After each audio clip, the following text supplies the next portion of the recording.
Bom, boa noite a todos e todas. Desculpem a demora, como sempre, de praxe, né? Essa confusão técnica sempre acontecendo. É, Bom, então, sem mais delongas, eu queria agradecer ao Eduardo, ao professor, pesquisador Eduardo, que está aqui com a gente. Eu estou muito feliz com a presença dele, porque ele é meu amigo e, além disso, é um profissional muito qualificado. E o Eduardo tem uma experiência bem interessante assim para compartilhar com a gente, porque ele já foi aluno desse curso. Ele fez recentemente um mestrado em bem-estar animal e teve muito foco em ética. E atualmente está fazendo parte de uma CEUA, trabalha em biotério, então tem várias perspectivas interessantes para trazer para a gente. E é uma pessoa super preocupada com as questões que a gente discute aqui nesse curso, então acho que vai ser uma oportunidade excelente de diálogo para a gente. Eu vou pedir para o Eduardo se apresentar e contar um pouco da história dele para vocês. E aí a gente vai, como sempre, né, como é de costume, a gente vai deixando a conversa se desenrolar e vamos tentar aproveitar esse tempo juntos para falar um pouco sobre tudo isso que está na nossa cabeça, os nossos incômodos, nossas preocupações. E é isso, bem-vindo, Edu. Obrigada por ter aceito o convite, por estar aqui com a gente, se disponibilizando. E fica à vontade para contar um pouquinho da sua experiência com tudo isso, com ética, com SEUA, com experimentação animal e tudo mais. Bem-vindo, boa noite. Obrigado, amiga. Obrigado, amiga. Vou tratar a Karen como amiga, porque ela é minha amiga mesmo. A gente criou uma relação bem bacana durante esse tempo de mestrado aí. E ela já pós-doc, aprendi muito com ela e é sempre um prazer aceitar esse convite. Gente, assim, primeiro, eu não sou professor, tá? A Karen me apresentou como professor, eu não sou professor. É, eu sou. Hoje eu sou técnico de laboratório. Durante o mestrado dei algumas aulas, e enfim, mas eu não sou professor, então eu tô aqui. A minha fala é muito mais de uma parte prática, de uma vivência prática minha como funcionário. Já vou até contar a minha história para vocês, do porquê talvez a Karen me convidou, do porquê que eu tô aqui. Mas assim, só para alinhar as, as, as expectativas, eu sou um iniciante no tema, digamos assim, eu tô na CEUA da UFSC, acho que há 4, 5 meses, então, só para a gente alinhar aí que não sou nenhum expert do assunto, tô aqui mais para trocar ideias e para aprender também do que propriamente para passar alguma muito conhecimento, digamos assim. Mas vamos lá, eu sou biólogo, pessoal, sou formado em biologia, já há 6, 7 anos, mais ou menos. E em 2011 eu prestei um concurso para a Universidade Federal de Santa Catarina. Eu tinha recém entrado na faculdade de biologia, né? Tava na primeira fase na época. E prestei um concurso que o cargo na época chamava técnico de laboratório barra biologia, né? Então eu já tinha um curso técnico, e aí quando surgiu essa oportunidade eu prestei o concurso e acabei passando, né? Eu estava na segunda fase da graduação, primeira para a segunda fase, e acabei sendo chamado, então, quando eu fui fazer a entrevista para saber aonde eu seria lotado, né? Acabei sendo chamado para esse local que eu nem sabia da existência muito bem, que se chamava Biotério, né? E até hoje é um nome que é, procura se trocar, enfim, o pessoal já não tem chamado mais tanto de biotério por achar que tem uma carga negativa nesse nome, mas enfim, eu fui lotado nesse lugar, né, chamado biotério. E aí quando eu fui lotado para esse local, o pessoal falou, puxa, né, olhava assim com uma cara um pouco um pouco feia para mim e tal, porque era nos fundos, assim, da universidade, né? Então, assim, foi uma coisa que eu fui conhecer propriamente quando eu comecei a minha fase de funcionário, né? Bom, o escopo de quando você faz um concurso como de técnico de laboratório, ele é imenso, ele é amplo, né? Então, colegas meus que fizeram o mesmo concurso foram lotados para trabalhar auxiliando professores em outro tipo de aula prática, com alguns serviços administrativos, e eu, no caso, fui para esse lugar meio diferentão aí é, é, é, que contempla esse escopo de técnico de laboratório, tá? Então, trabalho na UFSC como, digamos, bioterista, né? Acho que seria o nome mais correto, desde 2011, né? Então, são já 12 anos trabalhando diariamente com animal de laboratório. É, ve- durante, durante certo período desses anos, levei a graduação, né, ao mesmo tempo até me formar em 2017. Bom, já assim, adiantando para vocês, quando eu iniciei a minha vida na UFSC como funcionário, como bioterista, a minha visão com relação aos animais era totalmente diferente, né? Era uma visão que a gente é construído ao longo da graduação de biologia, uma visão do animal um pouco diferente do que a gente encontra nas discussões mais avançadas de ética animal, de ética em pesquisa, né? Na, na, na biologia, o animal está muito inserido como parte do ambiente, como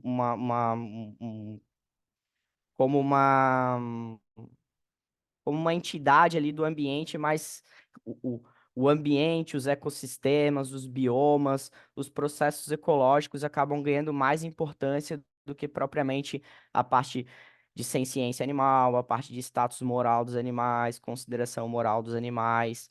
Então, ao longo do meu caminho de, de funcionalismo com a graduação, a minha visão de trabalhador do biotério, ela foi sendo bastante construída com esse viés da biologia, né? Então, muitos colegas meus, por exemplo, da graduação, trabalhavam experimentando animais nas iniciações científicas, por exemplo, né? Diversos laboratórios, boa parte deles tem alunos de biologia, né? Então, essa visão ela foi sendo construída dentro desse viés. Então, para vocês terem uma ideia, eu comecei trabalhando, na época que eu trabalhava, no início lá, a gente tinha ratos, tinha camundongos, tinha ovelhas, um plantel de uma dúzia de ovelhas, tinha cães ainda, beagles, né? E tinha pombos, né? Então, quando eu comecei minha experiência lá, a gente era treinado em cada uma dessas áreas, né? É, os, os, os funcionários antigos normalmente efetuavam esse treinamento, então a gente era treinado como é que cria o rato para pesquisa, como é que cria o camundongo para pesquisa, como é que cria o pombo para pesquisa. E assim foi indo, né? Depois de passar por todas as áreas, eu passei um tempo nesse início com roedores, né? Com ratos, camundongos.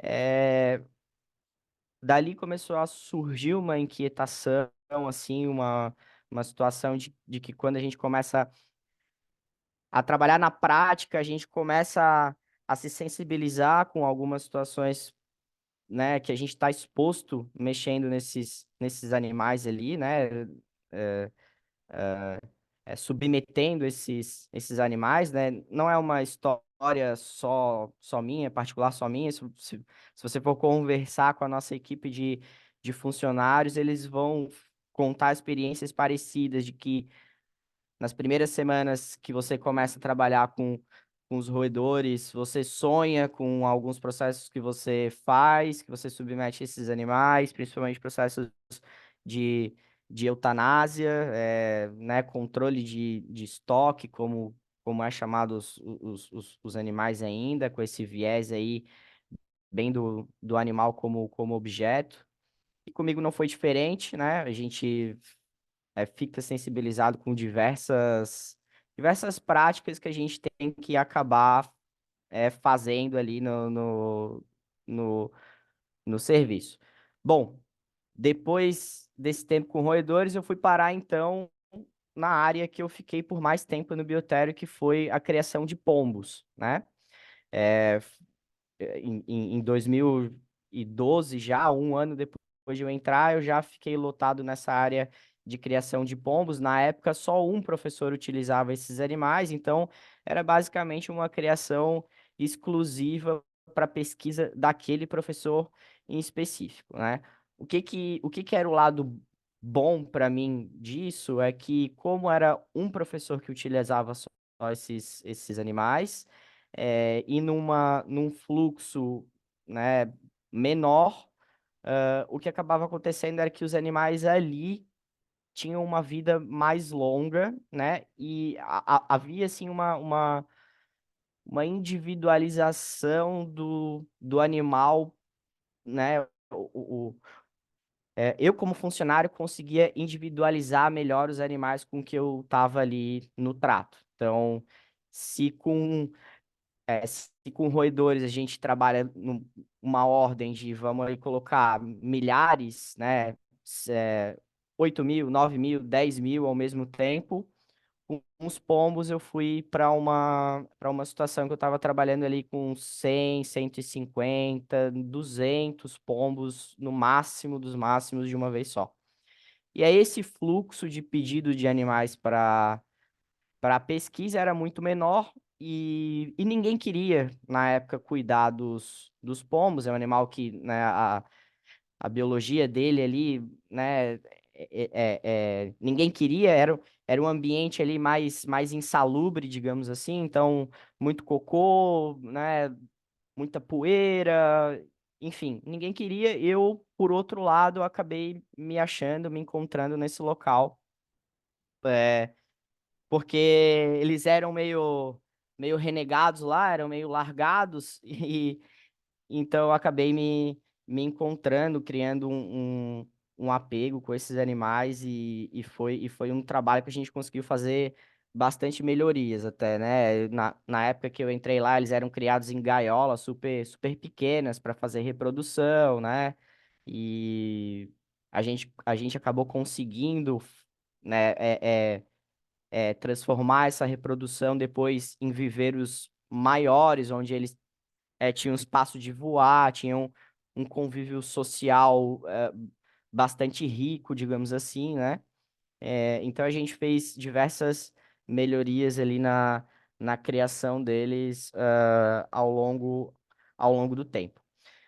Bom, esse período que eu estou contando para vocês vem de uma preocupação que acho que todos nós dividimos com relação aos animais, mas era uma preocupação ainda, como posso dizer, um pouco restrita, digamos assim, né? É, embora certos contextos me sensibilizasse para eu procurar situações para melhorar a vida desses animais, eu ainda, por exemplo, tinha uma visão assim, bom, eu preciso criar 100 pombos, porque o professor vai usar 100 no ano que vem, mas eu quero oferecer para ele 120, 130. Então, tinha essa visão ainda eh, ahn, embutida, digamos assim, de, de prestar o meu serviço eh, de uma forma que sem questionar certos paradigmas também, né? E que só foram ser questionados, então, quando eu comecei a, a me aproximar um pouco mais da ética animal em 2019. Então, nesse ato, você vê, eu entrei no Biotério em 2011, né? Fiz biologia até 2017, e aí eu encontrei mais a ética animal em 2019. Então, só 8 anos depois, eu fui ter contato com informações e com conhecimentos que me fizeram questionar mais a fundo certas práticas minhas como funcionário e também, digamos, mais estruturais, digamos assim, né? Que foi quando eu fiz o curso do professor Luciano Cunha. Ele deve ter gravado alguma aula para vocês, não sei se gravou, mas aquele curso ali foi uma mudança de chave, né? E aí, depois do curso, né, me encaminhei para o mestrado de bem-estar animal, uma pegada bastante ética, né? Bastante discussões, Karen e outras pessoas do laboratório que me fizeram questionar bastante certas práticas. Esse mestrado aconteceu em 2021 até 2023. Então, eu tô nessa nova fase, digamos assim. Eu acabei de voltar a trabalhar, né? Faz 6 meses, uns 7, 8 meses. Mas já trago essa visão um pouco mais questionadora de ética animal desde 2019. Quando, então, a minha atuação começou a ser no sentido mais de questionar mais profundamente as práticas, algumas práticas que aconteciam no nosso setor, né? Durante o período que eu estive no mestrado, depois o professor que usava os pombos para pesquisa, ele se aposentou, então o plantel ficou ali sem uso, digamos assim, né? E durante esse período que eu fiquei afastado, esse plantel teve fim, né? Os animais foram, então, usados em aulas práticas, né? E quando eu mudei novamente do animal que eu estava ali mais próximo, hoje, então, eu cuido dos cães, dos beagles, são matrizes de 2010, 2011, na UFSC hoje não se utiliza mais cães para pesquisa, então são animais que estão ali envelhecendo, né? São só apenas criados, apenas mantidos. Então, hoje a gente conta ali com 12 cães que já estão numa fase final de vida e que, né, não tem, pelo menos a curto, médio prazo, não tem uma expectativa de renovação nesse sentido, né? Só para terminar, né, se alguém quiser perguntar alguma coisa, a Karen também conduzia a discussão. Quando surge essa preocupação, quando surge essa nova visão né, com conhecimento de ética animal, depois, principalmente com o tempo que eu vivi no mestrado, a gente começa a encontrar modos de, então, atuar de uma forma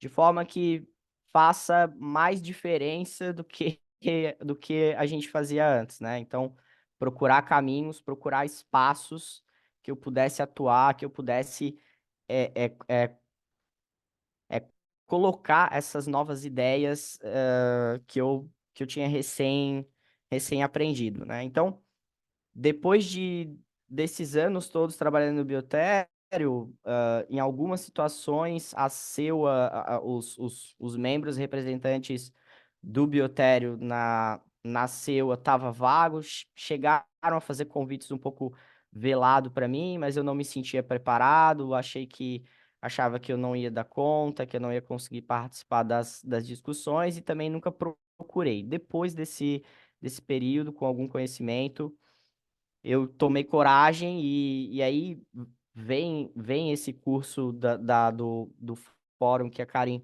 organiza super bem, com ótimos conteúdos também, que dá esse embasamento para a gente conseguir discutir as ideias de uma forma melhor nas reuniões. Então, esse amadurecimento meu como profissional, depois dos cursos, do mestrado, desse curso, me permitiu ter, então, essa coragem de aceitar, né, de me convidar a participar da CEUA da UFSC, que eu faço parte, como falei para vocês, super recente, 4, 5 meses, mas tem sido uma experiência legal, assim, tem sido uma experiência bem bacana, do ponto que eu consigo, pelo menos, discutir questões, colocar ideias, coisa que dentro do meu setor é um pouco mais engessado por uma série de situações. Ah, então essa é me estendi um pouco aí, não vou falar breve, mas um pouquinho da minha história aí de essa vivência e prática e de quando eu encontrei esses assuntos da ética animal que eu tô agora começando a aplicar, começando a aprender a discutir, aprender como a gente pode ter melhores resultados e, enfim, tem sido super bacana e acho que é por isso que a Karen me convidou por causa dessa pequena história aí. Pequena história. Edu, quando você resolveu fazer porque eu sei que você fez o estágio na ética animal, né? Não sei se você chegou a Sim, comentar aqui, mas você não, fez um estágio. Pessoal, eu coloquei aqui o link da ONG, essa ética animal que o Edu falou, é muito legal. Depois, quem puder dar uma olhada, é um trabalho assim. Eles são praticamente pesquisadores, assim, tudo eles colocam referência, o material é de altíssima qualidade, assim, nível acadêmico. Mas eles são uma ONG. É muito legal. Eu sei que o Edu fez estágio lá. Aí, Edu, eu fiquei pensando, como que você ficou sabendo? Como que você soube da ética animal? E quando você resolveu fazer o estágio, você então já tinha essa preocupação com a ética animal? Você tinha ouvido falar? Como que foi? sim, então, foi meio acaso, para dizer bem a verdade, Karen. Como eu tava contando, assim, né? Eu tinha, né? Acho que todo mundo aqui gosta de animal, mas o meu apego aos animais era aquela coisa, eu gosto de animal, eu gosto de cachorro, eu gosto de gato, eu via lá os meus animais sofrendo, eu me sentia sensibilizado, eutanásia de roedor, quando tinha que participar, ficava... Mas era tudo até esse ponto, né? Eu nunca questionei além disso. E, e aí, quando eu me formei em 2017, eu decidi assim, bom, vou dar um tempo para depois ver o que que eu quero fazer no mestrado, né? E aí fiquei à toa, né? Fiquei 2017, 2018 à toa, só trabalhando. E aí, em 2019, começou a dar uma coceirinha ali para voltar a estudar formalmente, voltar a procurar conhecimento, né? Eu sempre participei, assim, eu sempre fui muito curioso, sou curioso, então eu sempre participei, assim, de cursos, de congressos, mas os cursos e os congressos que eu participava eram sempre promovidos com um olhar do animal como objeto de experimentação. Então, eram cursos, é, claro, em alguma medida eles têm o seu valor, né? Cursos da SBCal, cursos, enfim, que não vão a fundo nesse questionamento do animal como objeto de pesquisa. É, e aí, em 2019, já com essa coceirinha de voltar a procurar conhecimento, de voltar a estudar, eu recebi num e-mail um informativo, né? Meu setor é bem do ladinho do prédio de biologia, então toda vez que eu vou trabalhar, eu passo por esse prédio, né? E aí eu recebi um e-mail, o professor que abriu as portas para a ética animal tinha sido meu professor também, o professor Carlos Zanetti, que usava animal e depois passou por essa transformação de não usar animal, né? Uma pessoa ótima, fantástica, um excelente professor. Então eu recebi no e-mail, na época que eu me inscrevi no curso, eu achei que ele teria essa mesma pegada de ética animal, bom, né, vamos melhorar aqui a criação dos animais, vamos fazer com que eles fiquem bem e tal, mas sem questionar o uso de fato, né? E fiz a inscrição ali meio assim, meio sem muitas expectativas, até que quando começaram as aulas, professor Luciano, que eu entrei nesse mundo das discussões, aí eu me apaixonei. Aí foi a coisa que me levou a fazer mestrado e, enfim. Então foi meio acaso. Eu não eu achava que a minha preocupação até então com os animais era suficiente, era perfeita, ou era, tipo assim, não perfeita, mas digamos assim, eu achava que ali tava ok, que tá tudo bem, tá, né? É isso, vamos criar os animais bem, vamos mandar para pesquisa e tá tudo certo, vamos melhorar e tal, mas tá tudo bem. E aí, quando ao acaso eu entrei nessa discussão, eu vi que não tá tudo bem, né? Que a gente precisa questionar além disso. Então foi meio acaso, foi meio acaso. Ai, Edu, obrigada por estar aqui com a gente. Gente, eu tenho uma admiração pelo Edu que é muito grande. Ai, tanta coisa para falar.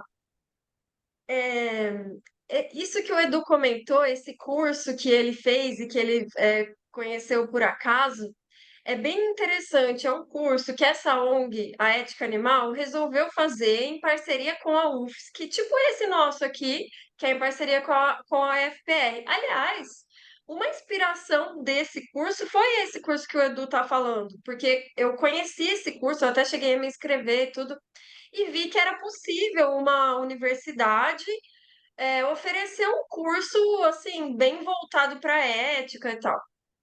E esse curso é uma reunião de muitas coisas interessantes. Foi um professor que abriu a cabeça, assim, que se interessou, que resolveu se questionar. Ele recebeu a proposta do curso, ele entrou em contato com a área da ética animal também, provavelmente se apaixonou, né, pelo que a gente sabe dele também.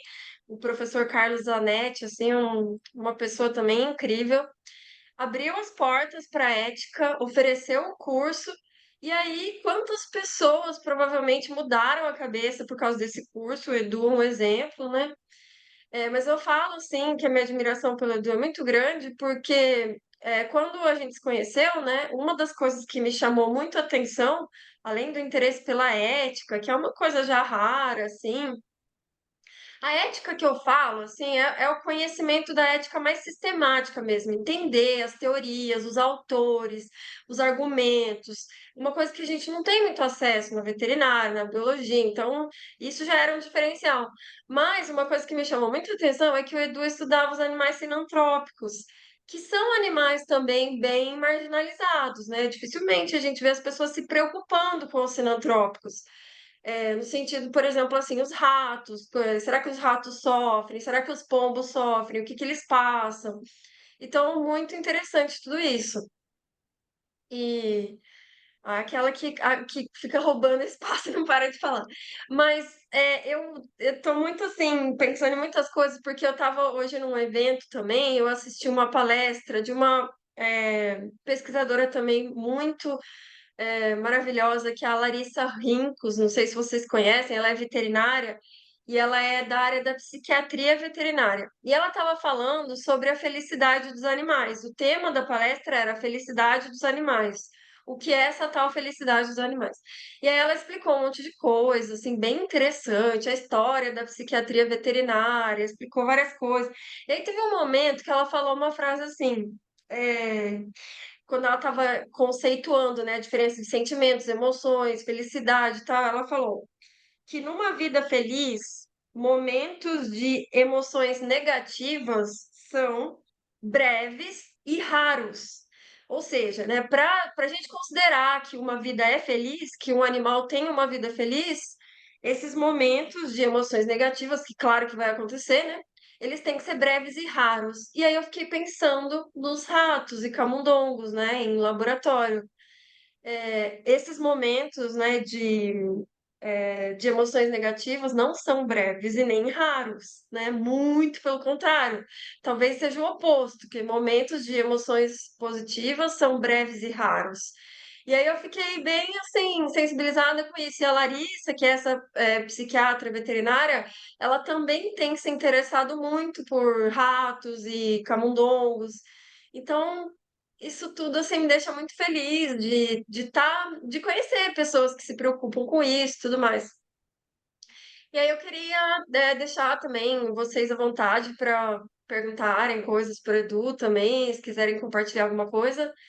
E, Edu, se você puder contar mais um pouco, assim, de como que você lida com isso, tipo, de ser uma pessoa que tem bastante sensibilidade e tudo isso que te apareceu, né? A ética animal, o bem-estar animal, a questão das seus, você abraçou e foi incorporando, né? Queria saber como que isso é para você no nível pessoal, assim.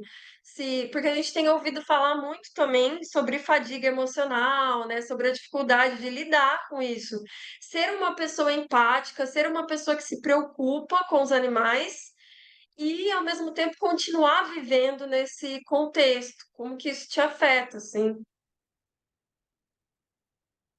Voltei. Travou? Amiga, Travou para você? amiga, caiu um pouquinho, eu não consegui ouvir tua pergunta. Se tu puder repetir, por favor.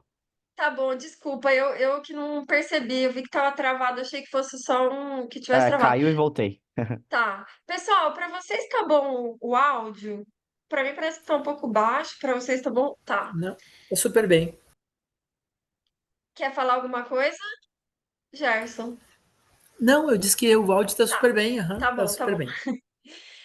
Então, Edu, eu perguntei assim, porque você claramente tem uma preocupação com os animais, uma sensibilidade, uma empatia grande, tanto que todas as situações que foram te aparecendo, você abraçou, né? Tipo, quando você teve a oportunidade de conviver com os pombos, você ficou mais preocupado, foi atrás, né? Se sensibilizou. E todas as outras coisas também, a ética animal, o bem-estar animal.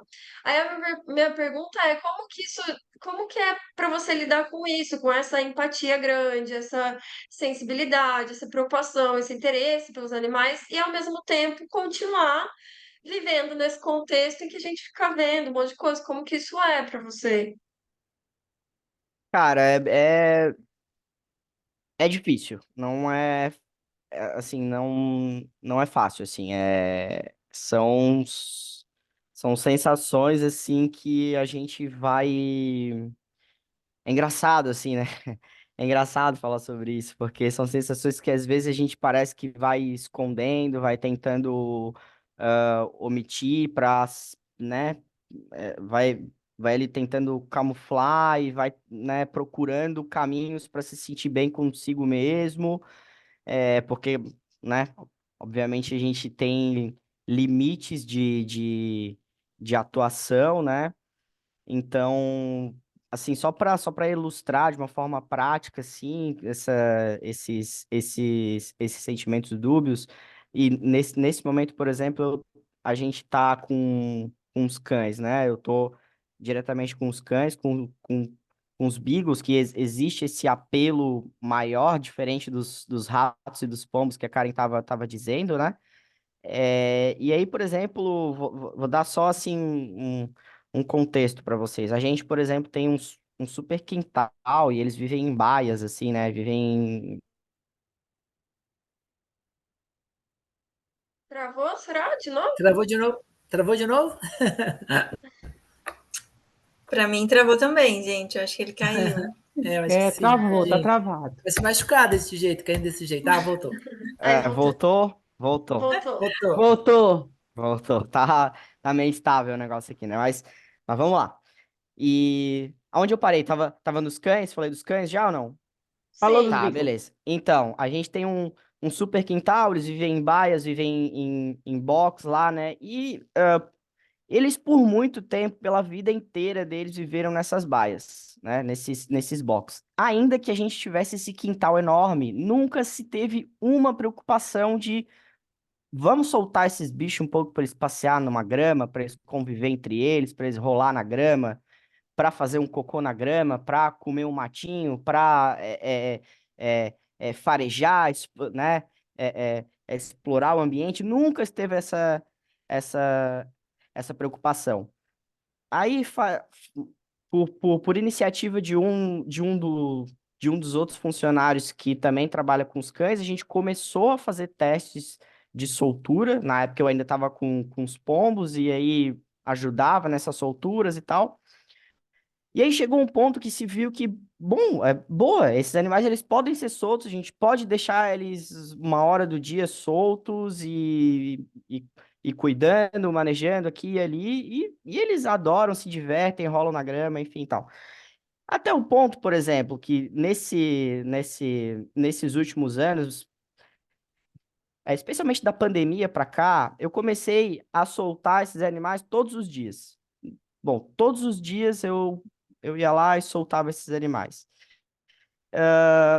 Só que assim, eu não tô todos os dias com esses animais, né? Na época da pandemia, por exemplo, a gente revezava o trabalho, né? Revezava dias ali para não ter aglomero. Hoje também isso tá acontecendo.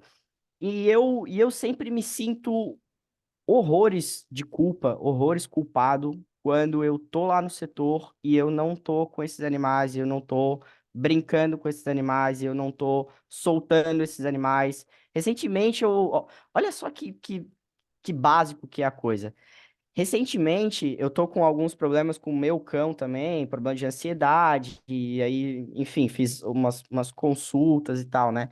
E aí eu tô aprendendo, né, a importância que é para o cão, principalmente de ansiedade e tal, que ele roa alguma coisa. E aí eu comecei a me sentir muito culpado do porquê eu não pensei nisso antes para os cachorros do biotério. Assim, como que isso nunca passou pela minha cabeça de dar alguma coisa para eles roerem durante o passeio que eles estão fazendo, ou então antes de dormir, ou então depois de comer, que eles gostam, né? E aí fui lá, comprei uns pacotes de osso com meu dinheiro mesmo, alguns pacotes, e aí passei a todo dia ir lá, que eu, né, que eu tava como maior responsável ali por esses animais, todo dia que eu ia lá, então além de soltar esses animais, eu ia lá e dava um ossinho para eles brincarem, eles, né, e eles se divertiam, adoravam.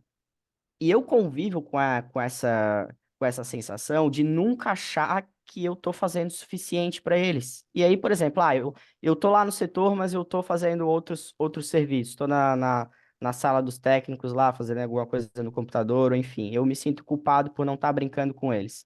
Se eu passo na frente dos canis, eles começam a chorar, e a latir para querer sair. Eu me sinto culpado porque eu já soltei eles de manhã e, bom, e agora tá na hora de eu ir embora e vou deixar eles sozinhos e eles querem sair.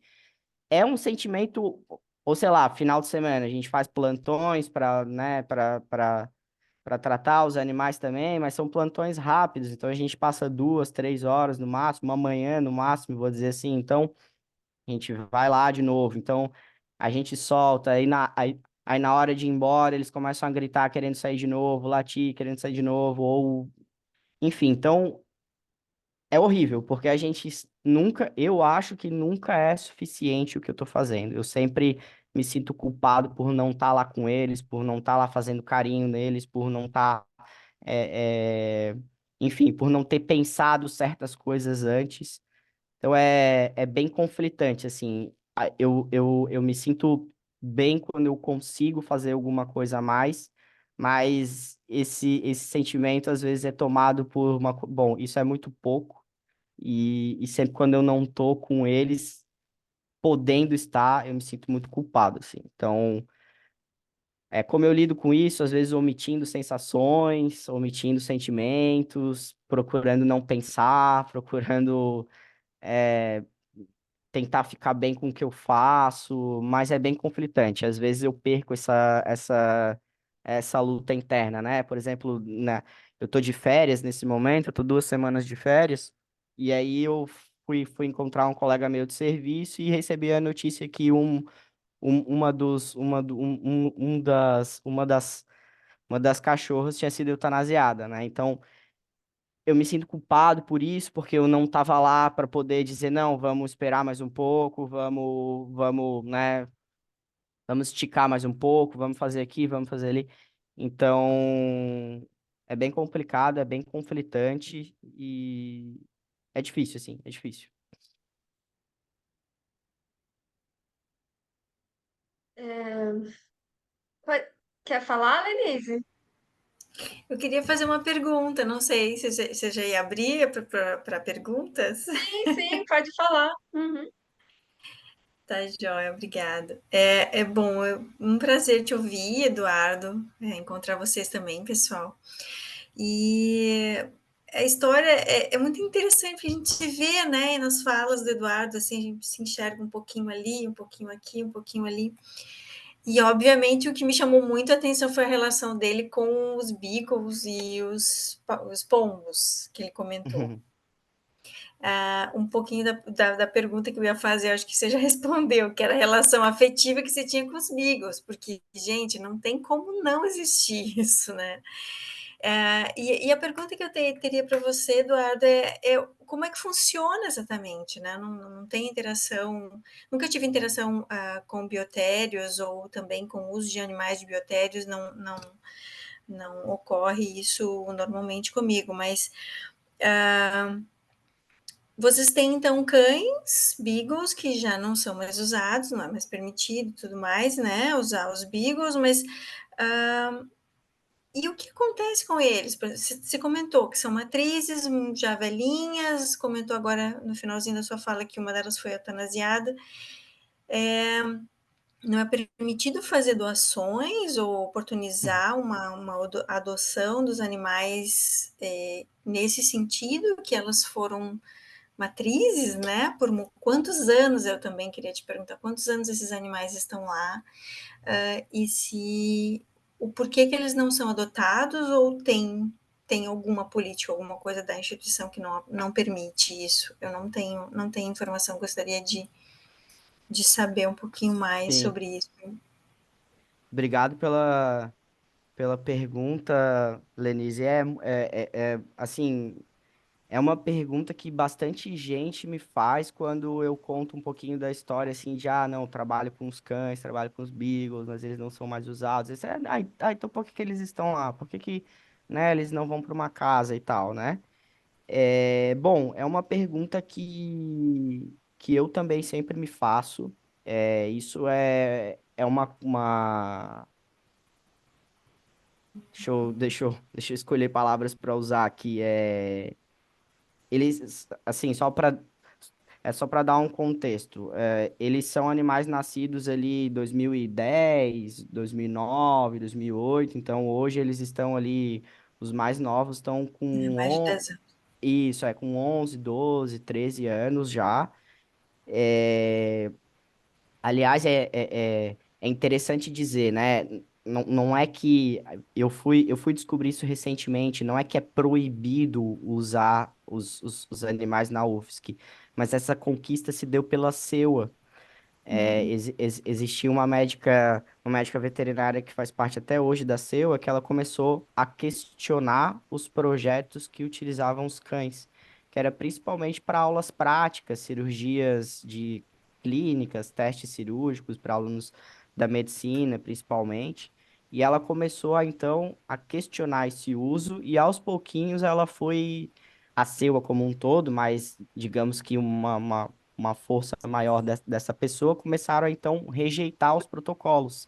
Até o ponto que qualquer protocolo que entre com os cães foi rejeitado e hoje há muitos anos não tem protocolo que utilizam os cães, né? Então, mas por exemplo, assim, algumas universidades, isso foi em 2011, 2012. Então, desde 2012, na UFSC, pelo menos, não se faz nenhuma pesquisa com cão.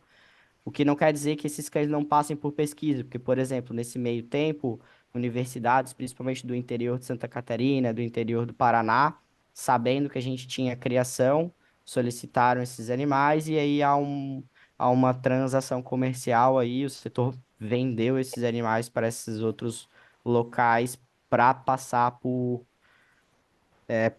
para passar por pesquisa, né? Então tem isso também.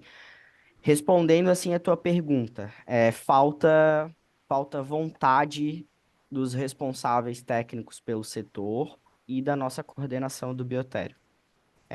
Se você for conversar com eles, assim, eles vão te dar alguns motivos que para mim são bastante questionáveis. Porque eles são patrimônio da UFSC.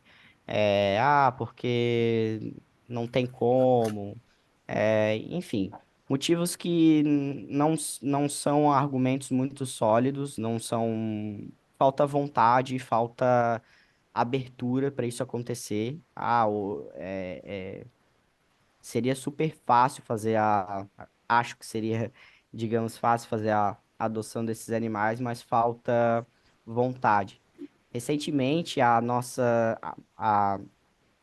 médica veterinária, que é presidente da CEUA da UFS, que criou o projeto de adoção de roedores, né? A Luciana Honorato, vocês devem ter aula com ela em algum momento também. Ela criou um projeto da UFSC que permite a adoção de roedores pós-experimentação.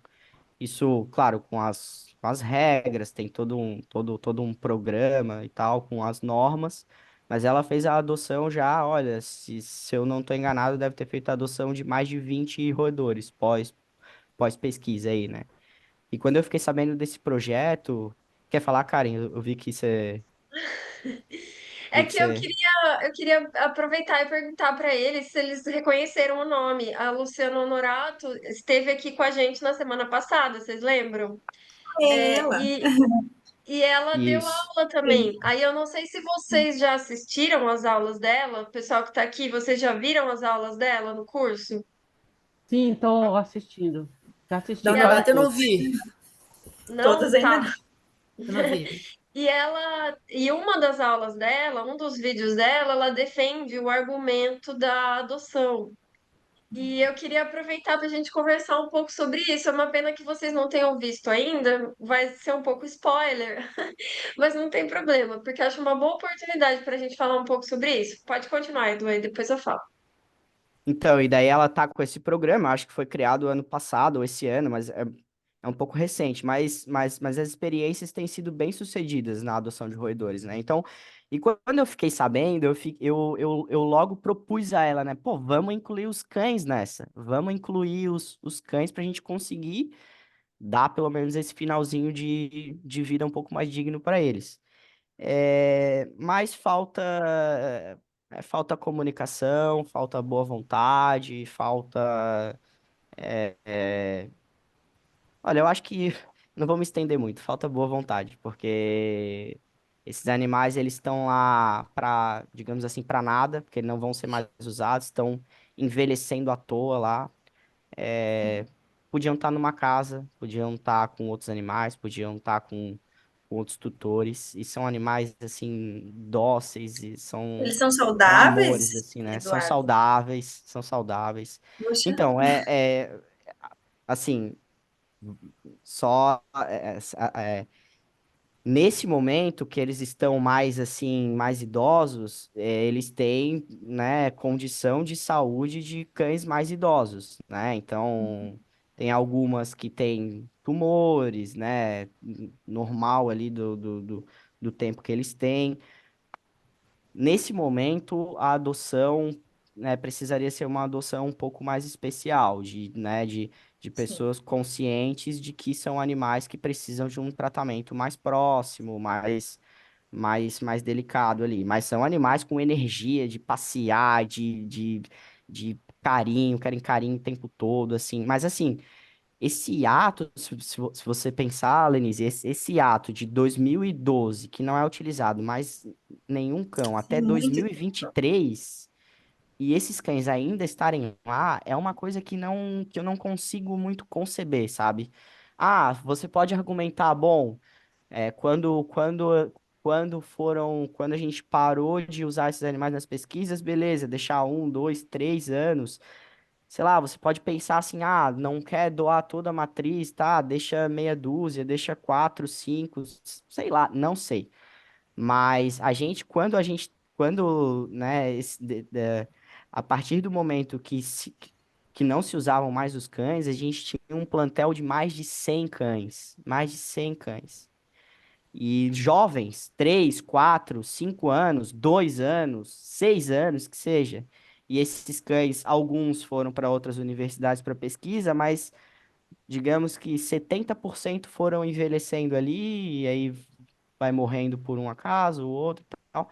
Mas isso poderia ter sido feito já há muito tempo, falta vontade e falta iniciativa, assim. Só mais uma Pode outra falar, pergunta, Karen, desculpa, pode falar. mas o que me ocorre é o seguinte, porque os roedores, né, claro, são, enfim, os roedores, quando eles não são mais usados, as matrizes, tem um fim, né? Sim, Né? sim, E os cães, eles não tiveram esse mesmo fim. sim. Então, é uma relação do biotério bem desbalançada com o propósito. Não que eu defenda os fins, obviamente que Não, não, não, tu tá super mas certa, tá?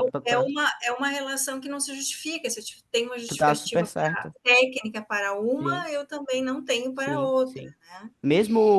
Mesmo os pombos, viu, Lenise? Quando eles Isso. foram parados de usar, ficou Eles aquele foram grande. eutanasiados? Então, ficou aquele grande. A grande pergunta, e agora? O que que nós vamos fazer com os pombos, né? Bom, Ah, se é. E é o que você falou, se é o mesmo sentido dos ratos, eles teriam esse fim, né? Mas não, a gente ficou ainda com esses animais, eu acho que por 4 anos pessoal buscando uma direção para eles, até que uma professora de patologia veterinária aceitou usar esses animais em aulas práticas, e aí ela que eutanasiou quando ela foi usar esses animais. Mas tem muito essa relação de. É, é, é contraditório, é um pouco hipócrita, né? Assim, não tem razão, não tem argumento. não Não tem tem, argumento. não tem explicação mesmo, né? Não tem. Mas muito obrigada, Eduardo, muito obrigada Imagina.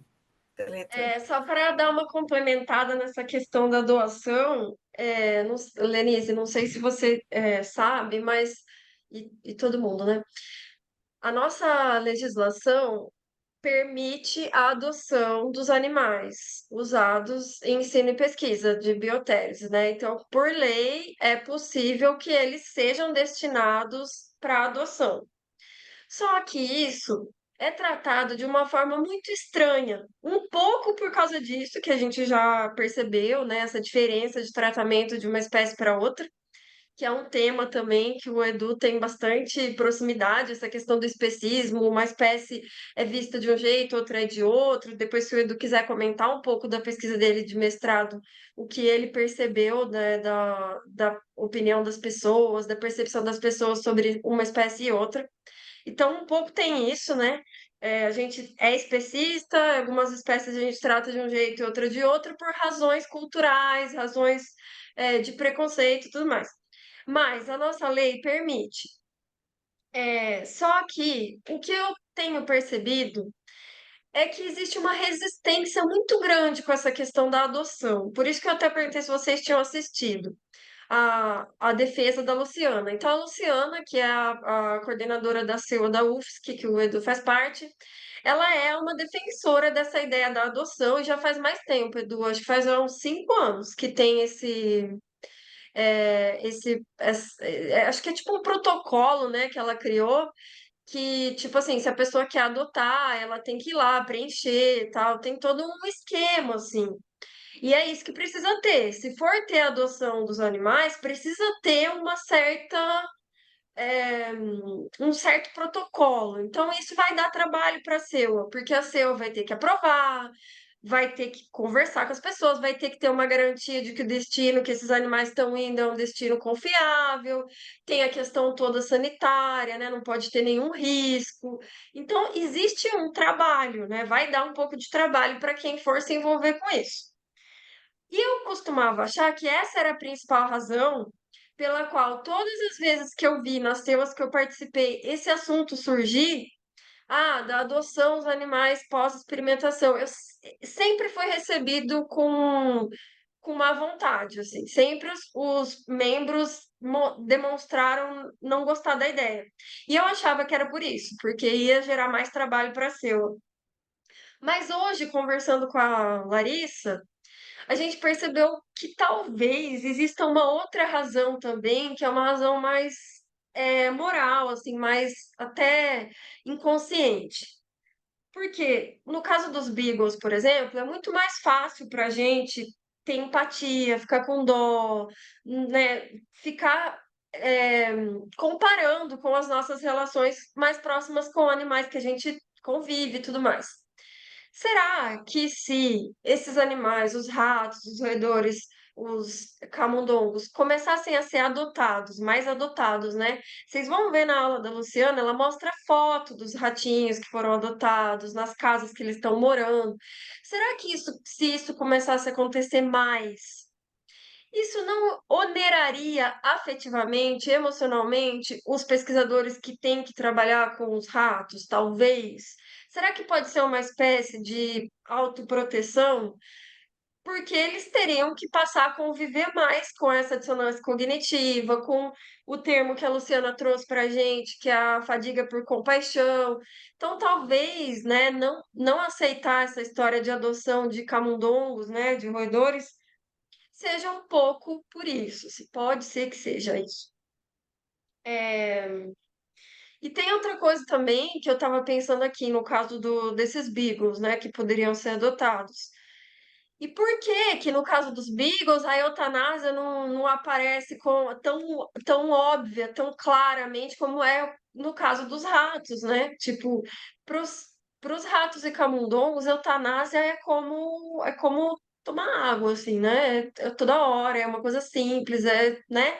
E quando a gente fala, né, a morte da mãe, né, da matriz, Beagle, é diferente pra gente, né? A gente pensa com mais assim, nossa, meu Deus, fez eutanásia. Talvez um pouco também seja porque esses animais têm um custo diferente, né? Tipo, ter ali esses Beagles não é tão fácil quanto conseguir roedores, por mais que talvez seja fácil de alguma forma. Não é tão fácil, eles custam mais de alguma forma, eles ocupam um espaço maior e tudo mais, eles vivem E, mais Ca- e, tempo. e, Karen, Pode eu falar. acho assim, entrando um pouco nisso, eu acho que muito do argumento que se utiliza é para justificar uma estrutura já existente, sabe? Então, há um espaço imenso dedicado, por exemplo, aos cães. São box, são prédios, maternidades que a gente chama, né? Então, existe todo um espaço, uma estrutura destinada à criação desses animais. Existem funcionários específicos, eu hoje sou um deles, dedicados à criação, ou, no caso, à manutenção desses animais. Então, eu acho que entra um pouco nisso que tu tá falando, essa resistência aí, claro, específica do meu setor, acho que outras realidades não dá para transpor, algumas coisas assim, óbvio, mas não todas. Ali eu acho que entra uma justificativa de estrutura, de corpo funcional, para não, digamos assim, olha, aqui a gente está mantendo porque ainda a gente tem essa estrutura, a gente tem um corpo funcionário que entra nos custos que tu tá falando também, né? Uhum. Só para completar assim, por exemplo, na questão dos ratos, né, isso foi bem recente até, eu acho que até comentei contigo, Karen, havia uma fila de interessados em adoção de ratos. E a Luciana comunicou o nosso setor, né? Porque, como a Karen falou, a gente está fazendo eutanásia de rato, né? Toda semana tem, né? Para não dizer todo dia, toda semana com certeza tem.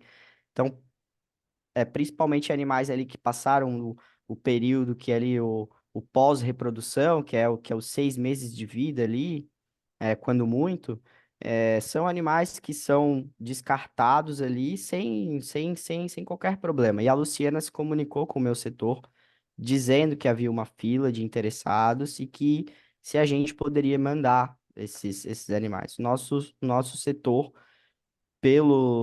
por uma questão dos nossos RTs, não permitiu. Então, por um receio, principalmente, de se responsabilizar pela adoção e depois, principalmente com relação a questões sanitárias. Assim, como é que o biotério vai fazer a adoção fazer a doação de um rato e a gente não quer se responsabilizar, né, principalmente questões sanitárias, se acontecer alguma coisa e esse animal veio aqui do biotério. Então, só para ter a noção, assim, né? Mesmo existindo o projeto, mesmo a Luciana sendo presidente da SEUA, e se comunicando diretamente, não deu certo por esses argumentos de segurar, né? De não ter essa boa vontade, e aí, pelos argumentos sanitários, principalmente, enfim. E até assim, depois eu te passo a palavra de novo, Karen, mas até inserindo um pouco esse tema, assim, né? Eu tava pensando nisso essa semana ainda. Semana passada a gente fez visitas aos laboratórios da Seua, né? E, e eu tava pensando sobre isso, que o nosso biotério ele foi interditado, digamos assim, né? Ele foi dado como ele não tem condição hoje de manter animal nenhum. É, então foi, né, solicitado ali a interdição, um prazo de adequação, enfim, isso está ainda rolando, né? E aí, quando aconteceu isso, a minha chefe me chamou para conversar sobre isso, né? E aí eu comecei a pensar no meu papel, né? Aonde eu estou hoje, né? E aí vai ao encontro de tudo isso que a gente está conversando de adoção e tal, né? Eu hoje estou numa posição um pouco complicada, porque ao mesmo tempo que eu estou na SEUA, que é uma instância que em teoria o nosso biotério precisa responder, precisa se adequar, precisa respeitar, precisa passar por todas as situações. Eu faço parte desse colegiado, mas ao mesmo tempo eu sou funcionário do biotério e eu tenho superiores a que eu tenho que me reportar, digamos assim, né? Tem os responsáveis técnicos, tem a coordenação do meu setor. Então, esse papel que é uma hora na SEUA, outra hora como funcionário, é um pouco difícil de conciliar, porque eu preciso me equilibrar entre essas duas coisas.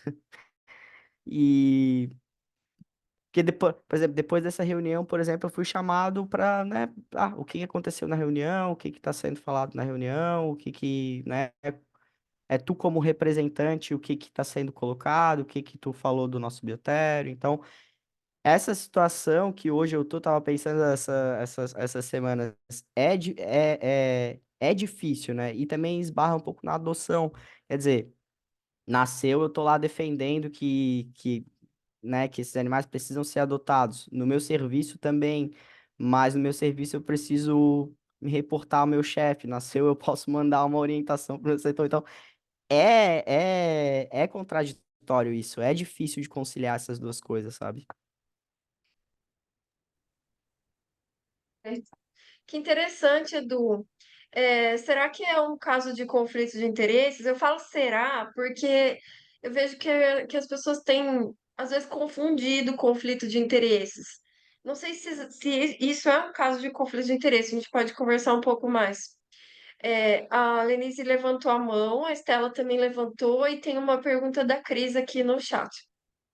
Pode falar, Lenise. Na verdade, até coloquei no chat ali para facilitar, mas tranquilo. Era sobre uma dúvida que me surgiu agora sobre a castração dos animais para adoção. Por exemplo, o que informa o programa de adoção que você comentou da Luciana, indicava algum item nesse sentido? Por exemplo, para o programa de adoção, o animal que foi de experimentação, ele precisa ser castrado ou não? Porque talvez essa seja uma preocupação da vigilância, né? Vamos dizer que esse animal tenha uma fuga, escape, né? Existiu, existiu esse Se argumento, sim. né? Eu imaginei que esse argumento fosse o que realmente motivou essa decisão aí. Mas isso poderia ser minimizado, né? Porque É, impedir ou garantir 100% a não fuga, ninguém vai poder garantir, né? Vai depender mais do ambiente que o animal foi recebido. Mas o ser castrado é uma possibilidade. Agora, Lenise, como só isso para funciona você no caso do saber. trabalho, não sei. Ai, desculpa. Só para você saber, e o pessoal também, quando forem assistir a aula, na aula da Luciana, acho que são três ou quatro. Naquela fala sobre adoção, tem um link lá que é para a página da SEUA que tem a descrição certinha de como é que é o programa de adoção deles. Então lá Ah, provavelmente vai, se tiver alguma coisa desse tipo, vai ter essa informação. Só para você Então, lembrar Karen, que tem isso. eu acho que, assim, precisa conferir, tá? Tô dando uma informação aqui, mas precisa ser checada. Mas na época que a gente conversou sobre isso, eu lembro de falarem alguma coisa. No programa, exige castração, tá? Exige que o animal saia dali castrado. Mas, ao que eu sei, o próprio procedimento estava sendo assim, estava tava se tornando inviável fazer nas adoções, e aí mesmo estando no programa, as últimas adoções eu acho que foram sem castração, tá? Mas Hum. existe essa preocupação, existe. Dos É, camundongos e ratos. isso, dos camundongos e ratos. Tá, Isso consta no programa.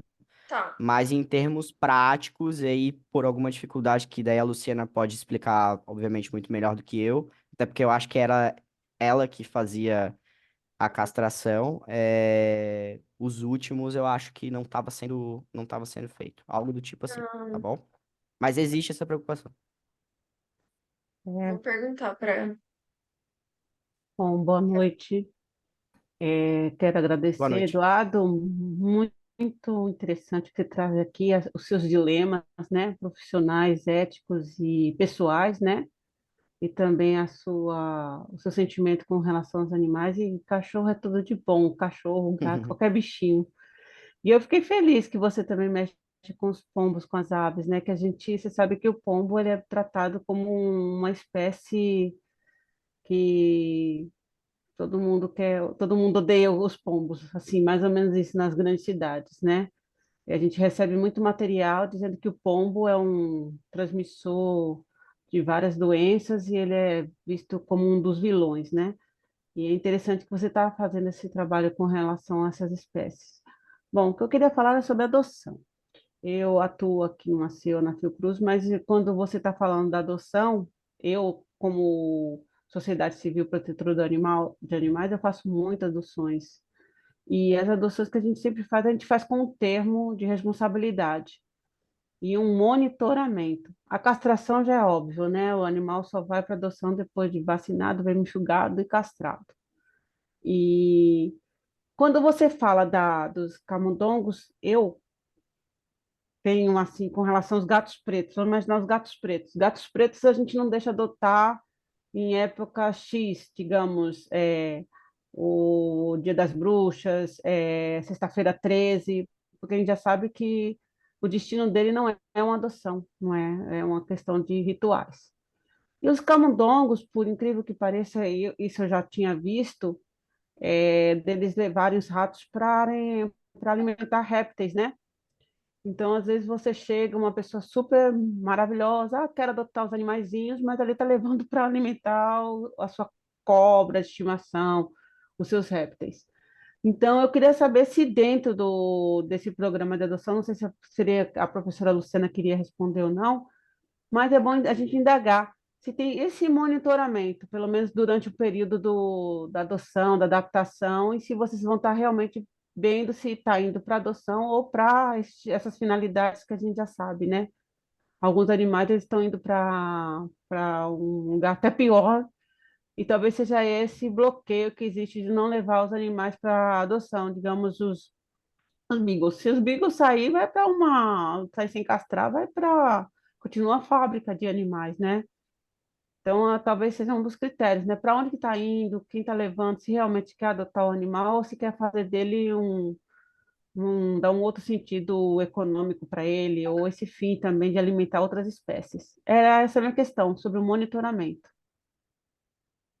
Sim, bom, acho que isso a Luciana responderia melhor do que eu, tá? Eu vou contar um pouquinho do que eu sei, que não é muito. Então, isso precisa, de novo, ser checado com ela de uma forma mais, né, para ser mais confiável. Embora o projeto exista há 5 anos, como a Karen falou,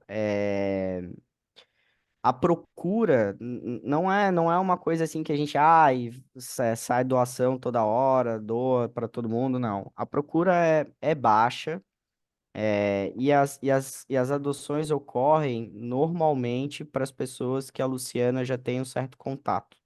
Então, assim, pelo que eu sei das adoções, por exemplo, são alunos de mestrado, de doutorado, que estão ali fazendo pesquisa com o animal. Quando o animal, né, não é eutanasiado e tal, a pessoa própria procura aquele animal para levar o animal para casa, para fazer essa adoção. Então, não é como se esse programa esteja atingindo muitas pessoas e muitos animais estejam sendo doados, tá? Então, é uma coisa ainda bastante incipiente, é uma coisa bastante ainda pequena. Um pouco também por causa desse cuidado que tu colocou, Estela, que é muito bem colocado. Muita gente procura o biotério para a alimentação de réptil, a alimentação de ave de rapina. Muita gente procura o biotério para isso mesmo. Então, é, o que acontece hoje ainda é uma coisa bastante incipiente. Eu diria que são casos ainda, são testes, são estudos de caso que a Luciana tem feito para adaptar o programa, para fazer esse monitoramento, para saber os casos de sucesso ou não. É uma coisa ainda não em larga escala, tá? Justamente para conseguir fazer esse monitoramento para não ser destinado para essas outras situações que seriam ruins para os animais, né? Perfeito, perfeito. Eu vou ler aqui a questão da Cristina. É, o que que eu ia falar? Mas depois a gente volta no assunto do conflito de interesses e eu queria falar mais um pouquinho sobre essa questão da adoção. A Cris falou: Olá, pessoal, boa noite. Estou com problemas de áudio aqui. Se eu puder fazer uma pergunta pelo chat. Queria saber, Eduardo, se no caso dos Beagles, os cursos de medicina veterinária e zootecnia não pensaram na possibilidade de utilizá-los na prática de sinoterapia. Todos ganhariam, os alunos aprenderiam, as crianças especiais brincariam e os animais receberiam carinho e atenção. No canil em que eu trabalhava bem-estar, a gente trabalhava adestramento, aulas para zootecnia e veterinária, e também terapia assistida por animais. Eles se divertiam bastante. Sim, eu acho que seria super bem-vindo, mas esbarra de novo em argumentos que eu, né, argumentos dos meus superiores ali que não estão muito abertos a esse tipo de coisa, né? Vou contar uma situação para vocês. Isso já faz um certo tempo também, deve ter sido em 2014, por aí, mais ou menos. Teve uma menina, uma aluna de graduação da zootecnia que procurou o biotério porque ela queria fazer um TCC de enriquecimento ambiental para os cães do biotério. E aí ela procurou o nosso setor para fazer esse estudo, esse TCC, e ela chegou a visitar o setor e tudo, mas o projeto foi barrado pelos nossos responsáveis técnicos. A alegação na época foi que o nosso biotério era de criação e que a gente não poderia, digamos, misturar, abrir esse precedente de fazer um experimento no biotério, porque o nosso biotério era de criação, que se a gente abrisse esse precedente, a gente poderia criar uma situação que depois seria difícil de gerir. E a menina não fez o TCC na época. Mais recentemente, isso foi faz uns 2 meses, a Luciana, né, presidente da CEU, que a gente falou bastante sobre ela, aliás, uma pessoa excelente. Eu tenho o privilégio de fazer parte de uma CEUA que tem bastante gente interessada em ética animal, bastante gente com um olhar bem bacana para os animais, né? E ela é um caso que e ela é a presidente da CEUA, né? Não poderia ser alguém melhor. Recentemente, a Luciana entrou em contato comigo, perguntando da possibilidade dos alunos irem no biotério, né? Porque a gente discute, ela até veio com esse argumento. Bom, a gente discute muito saúde na pós-graduação e parará, os alunos reclamam bastante, e ela comentou comigo que os alunos às vezes olham os cães lá dos prédios que são mais altos, e a gente está com os cães passeando ali na grama, e eles questionaram ela, né? "Ah, a gente não pode ir lá fazer um carinho, brincar com eles e tal." E aí a Luciana, vindo dessa pergunta nos alunos, veio falar comigo sobre a possibilidade, né? E de novo esbarra numa boa vontade da gente abrir para isso, da gente abrir, dar essa oportunidade para isso acontecer. Mas infelizmente é fechado nesse sentido, né? Então, sim, seria super válido. Eu não lembro de quem fez a pergunta. A Cris, É, Cristina. Cris. Então, sim, seria super válido, Cristina. Seria uma ótima situação. Mas, de novo, a gente esbarra numa boa vontade dos nossos responsáveis técnicos, questões sanitárias, pessoas de fora vão entrar no biotério aqui, e como é que a gente vai, né, pessoas de fora sem material, sem EPI, bom, esbarra em todos esses argumentos, e aí fica fechado para esse tipo de coisa também, o que é uma pena. Hum. Ai, desculpa. Sabe o que eu tava pensando? Que quando a gente não valoriza muito uma coisa, a gente não quer fazer, a gente não aceita fazer muito esforço por ela.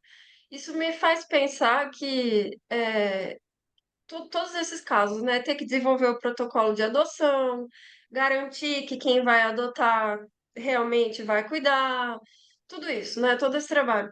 Essas justificativas, todas elas, né? Que é porque vai dar trabalho, né, para fazer o protocolo, que por causa do negócio da castração, que por causa disso, isso, aquilo.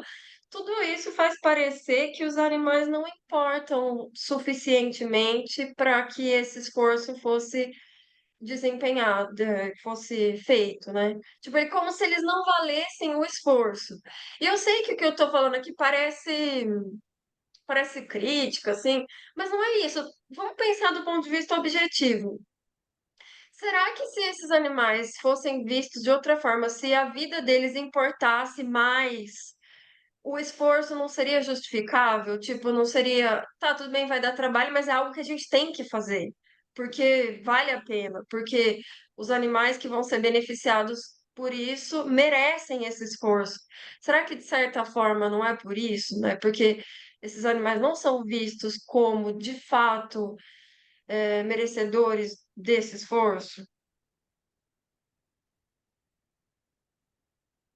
Eu acho que sim. Não sei se alguém quer falar, mas eu vejo muito isso, assim, muito, muito, muito mesmo, assim, né, a gestão do nosso setor, eu acho que é muito por aí, assim, assim, até para a gente modificar certos procedimentos do nosso setor, é uma coisa bastante engessada. E aí o argumento é esse que tu falou, são argumentos sanitários e tal, mas no fundo é isso, bom, tá bom assim, eu acho que no fundo tá incutido essa falta de consideração, esse achar que não vale o esforço, né? Então, por Uhum. exemplo, quando a gente começou a ter a ideia de soltar os nossos cães, ou eu comecei a ter a ideia de soltar os nossos pombos, não foram coisas que partiram de cima, foram coisas que partiram de quem estava no contato né, direto com os animais, mas a gente sofreu, digamos, argumentos contrários a isso, do tipo, será que vai dar certo? Vai dar mais problema. Por que que tu vai fazer isso?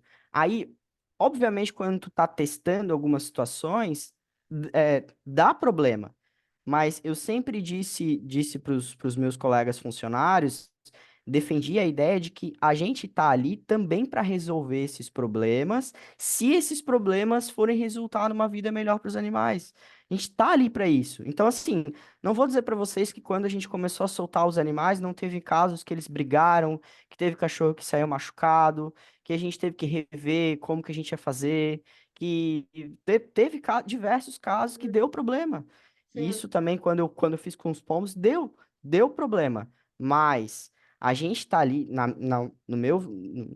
na minha visão, e é o que eu sempre argumento, a gente tá ali também para resolver esses problemas. A gente tá Uhum, ali para isso, desde uhum, que o que a gente esteja propondo seja para melhorar a vida dos animais. Em diversas situações, por exemplo, uma vez uma bióloga, né? A gente tem biólogo no setor, agora até não tem, mas por muito tempo tivemos. é, Chegou propondo, né? Tinha recém-entrado, propondo diversas situações de enriquecimento ambiental, né? E tal, não sei o quê. Ninguém quis fazer com medo de dar os problemas. Ela ia lá, fazia sozinha. Dava alguns problemas, poucas pessoas ajudavam ela a resolver, não tinha um entusiasmo geral do setor. E aí, ou ela fazia sozinha, ao longo do tempo ela foi se conformando em fazer menos, menos, foi fazendo menos, e ao longo do tempo ela assim, ninguém quer ajudar, ninguém se engaja no que eu estou propondo, parou de uhum, fazer. uhum. E é muita coisa acontece nesse sentido, porque as pessoas acham que os animais não são merecedores. Eu acho que é muito isso, cara. Muito isso mesmo, muito isso. Sim, os problemas que são frequentes e muito predominantes não são vistos como problemas, porque, Sim, por exemplo, digamos que soltar os animais desse algum problema, né? Vai ter que resolver um problema. Mas não soltar também dá problema. Tipo, sei lá, digamos. exato, claro. Tipo assim, os animais estão frustrados, aí, sei lá, 10% desenvolve estereotipia. Isso é um Sim, problema também, só que é claro, um exato, problema exato. comum. É tipo, Exatamente. o que me faz achar parecido é o caso das doenças crônicas na produção animal, Aham. assim, sei lá, mastite, claudicação. Para os produtores, os tratadores que convivem com aquilo é tão comum, que não é visto como problema mais, já é parte do sistema. Se Sim, você propõe alguma coisa que vai resolver, por exemplo, a mastite, que é um problema, e aquilo vai dar mais trabalho, aquilo que vai dar trabalho é visto como um problema, mas o problema também já existe se nada for feito. exato. Sim, sim, sim. Esse custo, né, de mudança, como a Estela comentou, é- ele deveria ser tratado com mais lógica, né, com mais racionalidade, e menos com esses nossos mecanismos de E, se, e defesa, se- morais. Exato. E se a gente esticar, Karen, eu acho que isso também está presente nas discussões da SEUA propriamente dita, né? Então, quando a gente vai sugerir alguma alternativa, não, por que você não faz assim? Porque assim é melhor para os animais? Porque não, tem essa alternativa, não, tem assim que é diferente. Tem essa resistência também. Não, porque vai dar problema, não, porque a Sim, revista aceita desse jeito, porque. E aí surge diversas argumentos que, no fundo, são argumentos que estão embasados aí, nisso que tu falou, nessa falta de preocupação. Não quero resolver esse problema, eu faço assim há muitos anos, é assim que dá certo e assim vai, né? Então, eu acho que, né, se for esticar, não só no meu setor ali que cria animal, mas também nas próprias discussões da SEU, acho que a gente encontra muito essa resistência nessa origem de não querer resolver os problemas que aparecem e que a ciência, eu acho que tem isso, né? Resolver esses problemas, né? sim. É até anticientífico, né, não fazer isso. Eu acho que é por isso que a gente se apaixona pela ética quando a gente começa a estudar, porque a ética explica todas essas coisas. A gente começa a ver, né, que isso é estudado por uma outra área como um fenômeno do mundo e é explicado, e não só explicado, mas também existem propostas para melhorar isso, para evitar isso. Por isso a gente acaba gostando tanto da ética. E eu acho que nos métodos alternativos, como você falou, né, nasceu, é exatamente o mesmo caso. E também um rigor desproporcional, totalmente desproporcional quando se trata de mudança. Por exemplo, no caso do alimentador artificial para manutenção de invertebrados, sempre alega, mas vai dar. Vai diminuir um pouco, não sei o que. Tá, daí você resolve esse problema, né? De alguma forma. Exato. Ou seja, nada pode E o, e atrapalhar, nada o, pode. Karen, o rigor, ele parece que ele está muito mais presente quando ele gera esse tipo de problema, né? Então, em uma das últimas reuniões, eu questionei, né? Porque eles estavam, havia uma discussão ali sobre sofrimento animal a partir de um certo procedimento, eu não lembro exatamente qual era. E aí, e aí a colocação que surgiu foi a seguinte, bom, mas existe algum artigo que comprove que sob esse procedimento o animal vai sofrer? Mas o procedimento era uma coisa meio absurda, assim, tipo assim, cara, você não precisa de um artigo científico para você provar que um beliscão vai doer, porque vai doer, é isso, né? E aí, quando a gente parece que tem, que tem que provar questões de bem-estar, parece que a gente precisa embasar em milhões de artigos. E aí, quando a gente vai para o outro lado, que é questionar métodos, questionar o uso, questionar eficácia, aí não, porque a gente tem que testar, porque é isso, né? Então, foi uma das discussões que eu comprei nas últimas reuniões ali, porque quando parece que a gente tem que defender o animal, a gente tem que estar embasado em milhões de artigos, porque gera o problema, né?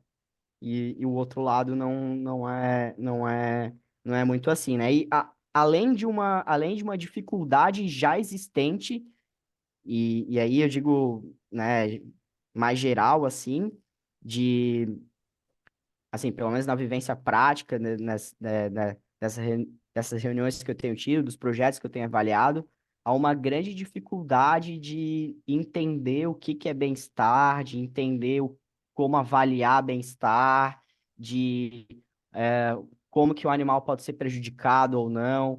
Normalmente o bem-estar ele é restrito a uma partezinha que é a saúde clínica e só e deu, né?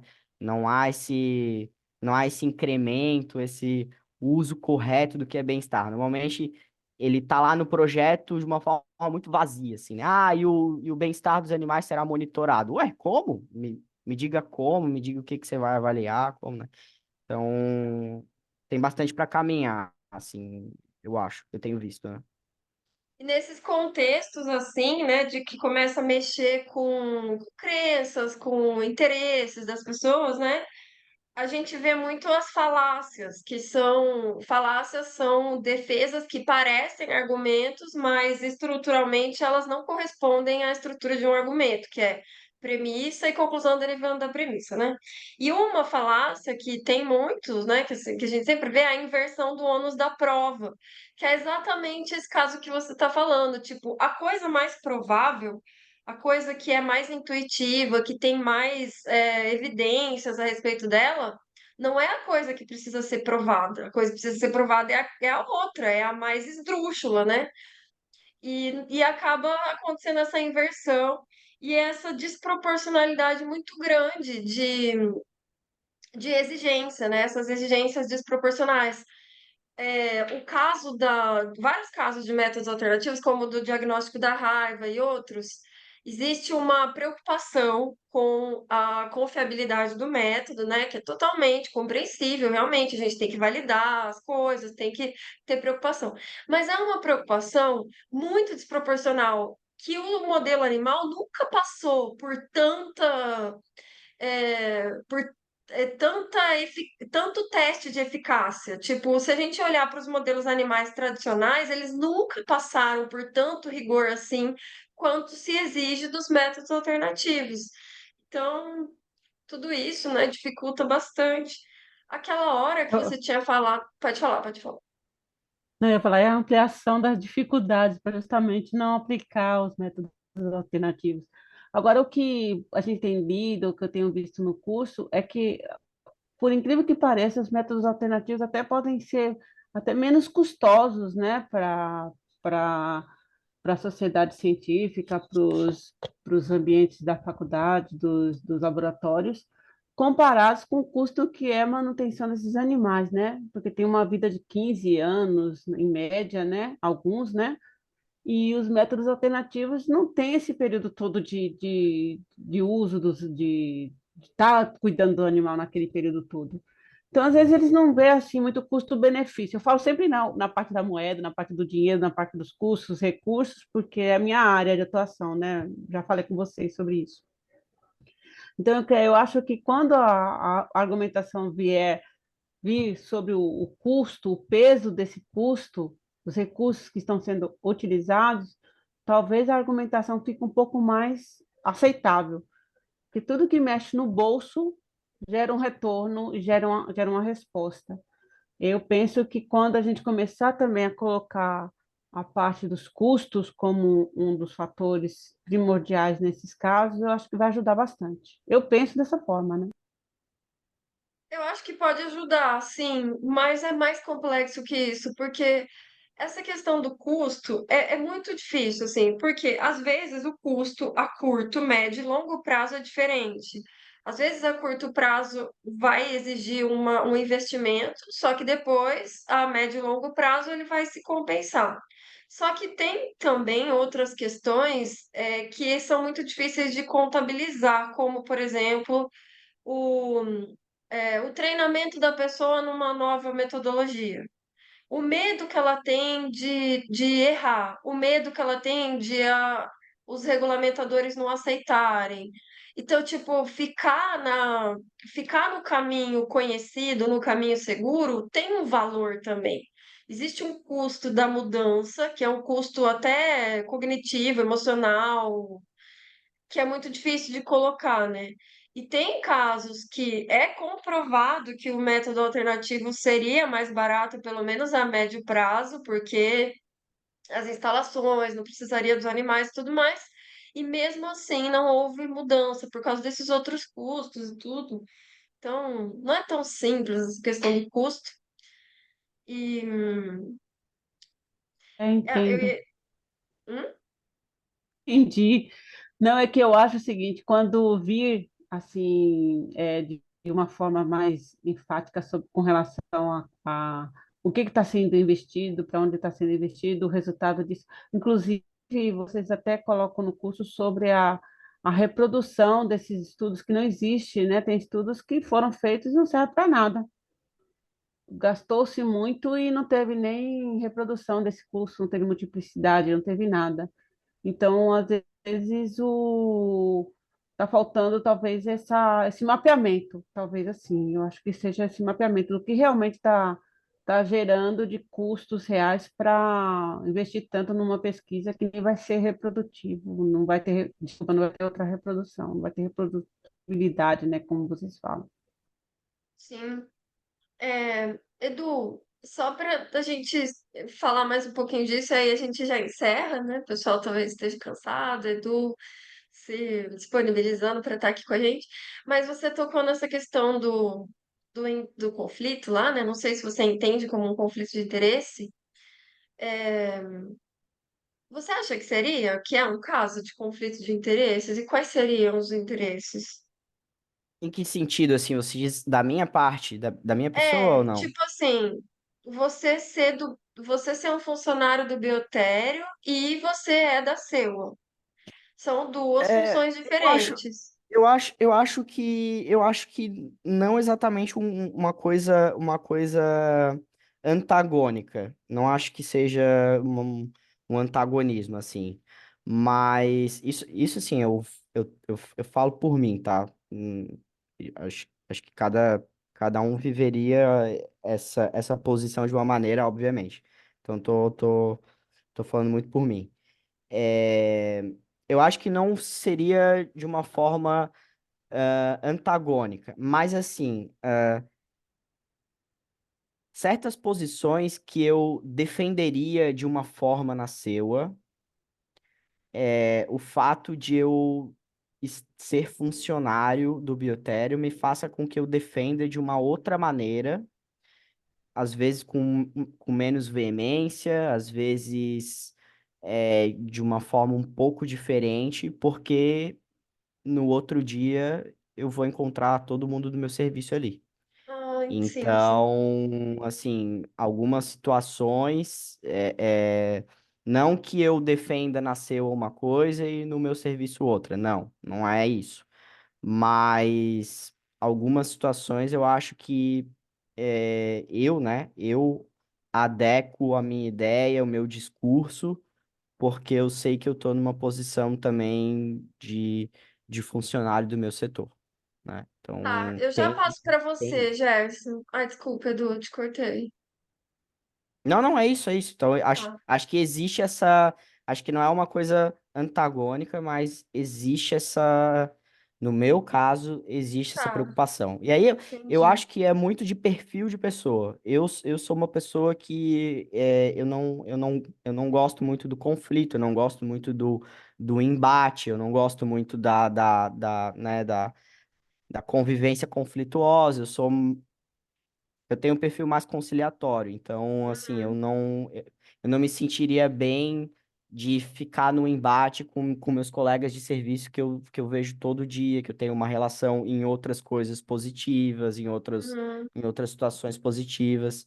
Então, né, dou uma adequada em algumas situações. Mas isso não, assim, isso não fere o que eu tenho de ideia, tá? Não fere o que eu tenho de sim. ideia. Mas aí eu fico me perguntando, eu acho que isso acontece com todos os membros da CEUA, porque todos são funcionários. Eu vou passar para o Gerson. Pode Hum. falar, Gerson. Tá. Deu, abriu o fone. Por causa que eu tô com a janela aberta aqui, daí ele crescer para o espaço. Vocês estão me ouvindo bem? Sim. Sim, Tá. Primeiramente, assim, gente, ó, como é interessante a fala, Eduardo, porque é assim, eu sou totalmente de fora, né, desses conhecimentos e para te confessar a verdade, assim, eu nunca tive animal na minha vida. Hoje eu tenho um canário belga, uma tartaruga e uma gata. Mas eu nunca tive animal. E aí o que acontece?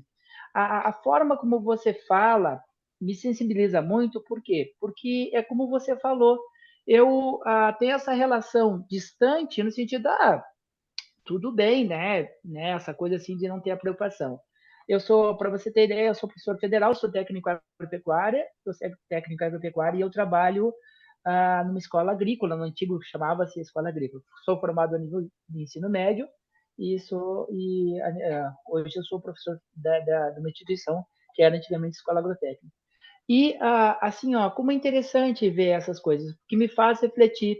Esse curso, assim, ele me faz muito refletir sobre essa relação que você fala, assim. Eu disse, mas sempre fui muito distante, dessa, assim, até porque minha mãe nunca quis ter animais e eu nunca tive.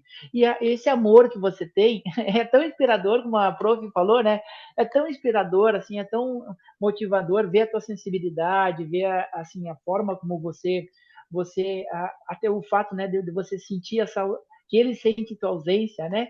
Então é muito motivador e eu fico muito grato mesmo porque você me fez, né, me faz refletir, como todo esse curso tem me feito assim repensar um monte de situações e eu agradeço muito por ter a oportunidade de te conhecer, assim, porque realmente é o que a prof falou, né? Conhecer pessoas como você faz a gente repensar os nossos amores, as nossas prioridades. E dentro desse contexto é isso. Tem pessoas que mais sensibilizadas e pessoas que lutem mais por adoção de animais, por o respeito às coisas assim. Então, eu só queria mesmo colocar a minha fala, porque como a prof está dizendo que ele está fechando, né? Então, não deixasse de dizer para você o quanto você me sensibilizou, tá bom? Muito grato mesmo, prof, brigadão mesmo pela oportunidade.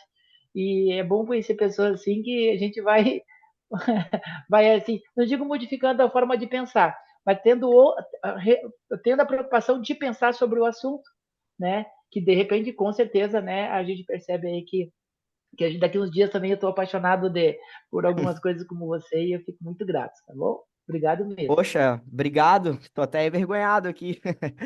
Obrigado. Acho que eu, sei lá, não me vejo capaz de inspirar alguém, mas se tive alguma coisa, Ó, fico muito gente, eu tô feliz, assim. aceitando inscrições pro fã-clube do Edu, porque eu sou a presidente, tá? Me procura. Não faça isso, não faça isso. Mas muito obrigado, Gerson, muito obrigado. Fico muito Você feliz, sabe assim, que eu falei dos com pombos, as né? palavras. Que são os animais que mais todo mundo discrimina, né? Então, E posso saber contar uma que ele historinha? estuda sobre isso, né? Pode, Então, pode sim. deixa eu contar para vocês a minha última história, a minha última saga é a seguinte. eu fiz a minha dissertação com pombos, né? Eu fiz um estudo comportamental e também um estudo com essa pegada bem ética do porquê que a gente desconsidera, por que a gente não se importa com os pombos, principalmente, né?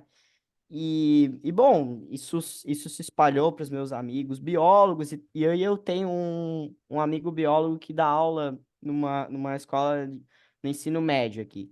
E aí a aluna dele apareceu com um filhote de pombo para ele, perguntando: o que que eu faço? Eu vi ele caído do ninho, né? Tava no chão, ele não voa. O que que eu faço? Aí esse meu amigo lembrou do meu trabalho, me telefonou. Bom, o que que eu vou fazer com esse pombo? Tu que estudou, tu que fez o trabalho, o que que eu faço? Aí eu falei: olha, ele é filhote ainda, tu pode fazer isso assim, assim e tal, mas se ela não quiser cuidar, deixa que eu cuido. Aí a menina entrou em contato comigo. Não, veio aqui buscar que a minha mãe não quer que ele fique aqui em casa. Fui lá busquei o filhotinho, ele devia ter uns 15 dias, vamos aproximar ainda. Ele era bem filhotão ainda e tal. Eles começam a voar ali pelos 45 dias, assim. Então, ele era bem filhotão ainda. Trouxe aqui pra casa, criei ele, alimentei ele e tal, não sei o quê. Seringa na boca e tal, aquela coisa toda, porque ele não comia sozinho. Aí, quando ele começou a crescer, né? Vamos ver o que ele quer fazer da vida. Botei ele na rua, abri a portinha da gaiola, vamos ver o que que ele decide. E aí ele se foi. Aos poucos ele foi voando, aos poucos ele foi voando, ganhando o mundo e foi indo. E isso foi ali para maio, eu acho. Maio, junho. É, por ali, vamos botar em maio. Desde maio, ele me visita todos os dias. Ele vem Ai, aqui na minha casa todos os dias. A gente colocou Bonito. uma. Claro que ele não vem me visitar, né? Não vamos ser tão romântico assim. Ele vem comer, na verdade, né? A gente colocou, a gente colocou um potinho de comida num cantinho do muro com água. E desde que ele ganhou o mundo, né?